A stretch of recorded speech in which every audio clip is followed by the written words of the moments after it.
Hello everyone, आज हम part 6.1 जीवन का झरना पढ़ेंगे, जिसे लिखा है आरसी प्रसाद सिंह ने। जीवन का झरना। यह जीवन क्या है? निर्झर है, मस्ती ही इसका पानी है। सुख दुख के दोनों तीरों से चल रहा मनमानी है। कब फूटा गिरी के अंतर में, किस अंचल से नीचे उतरा, किस घाटी से बहकर आया, समतल में अपने को खींचे।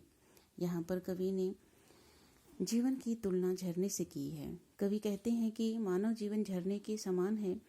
इस जीवन की मस्ती झरने के पानी के समान ही है। इस झरने के दोनों किनारे मानव जीवन के सुख दुख के समान हैं। जीवन में कभी नहीं मिलते। जीवन के समान झरना भी अपने नियत मार्ग पर चलता रहता है। कब झरना पर्वत के हृदय से फूटा, कब ऊपर से नीचे आया, पता ही नहीं लगता। समतल धरातल पर अपनी को खींच लेता है। निर्झर में गति है, यौवन है, वह आगे बढ़ता जाता है। धुन सिर्फ एक है चलने की, अपनी मस्ती में गाता है।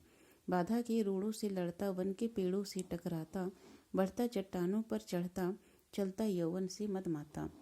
झरना किस प्रकार बढ़ता है, उसके मानव युवावस्था से तुलना करते हुए कवि कहते हैं कि झरने में युवावस्था के समान जोश रहता है। युवा व्यक्ति के समान झरना अपनी धुन में चलता रहता है। रास्ते की चट्टानों से टकराता है, जंगल के पेड़ों को मारकर, चट्टानों पर चढ़कर युवा जोश के साथ मस्ती से भरकर बढ़ता जाता है। लहरें उठती हैं, गिरती हैं, नाविक तट पर पछताता है। तब यौवन बढ़ता जाता है, आगे निर्झर ही बढ़ता जाता है।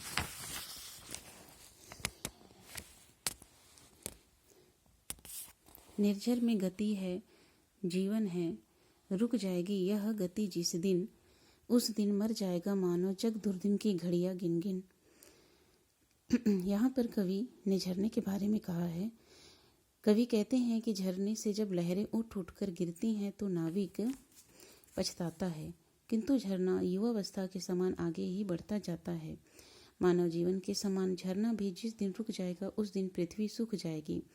मानव की जीवन की गति रुकते ही समाप्त हो जाता है, और जिस दिन यह रुक जाएगी उस दिन पृथ्वी सूख जाएगी। जीवन में दुर्दिन आ जाएंगे और जीवन झरने के समान ही है। आगे लिखते हैं, निर्झर कहता है बढ़े चलो तुम पीछे मत देखो मुड़कर। यौवन कहता है बढ़े चलो सोचो मत क्या होगा चलकर। चलना है केवल चलना है, जीवन चलता ही रहता है। मर जाना है, रुक जाना ही, निर्झर या झरकर कहता है। कवि कहते हैं कि झरने से प्रेरणा मिलती है, गतिशील बने रहो, आगे क्या होगा यह मत सोचो। झरने और यौवन की तुलना की गई है।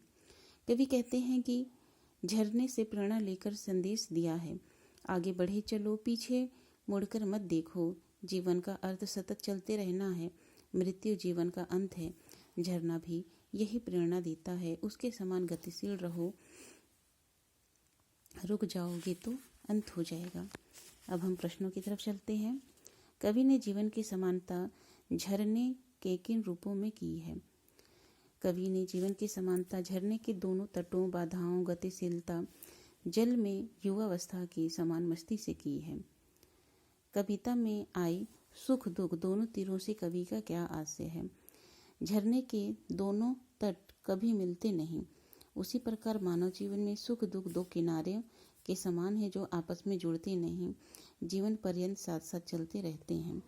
संपूर्ण कविता में झरना मानव जीवन के विभिन्न भावबोधों से जुड़ता है, अर्थात मानव जीवन सुख दुख के दो किनारे हैं, मार्ग की बाधाएं, युवावस्था का गतिशील जीवन, बिना पिछला सोचे आगे बढ़ने की कामना है।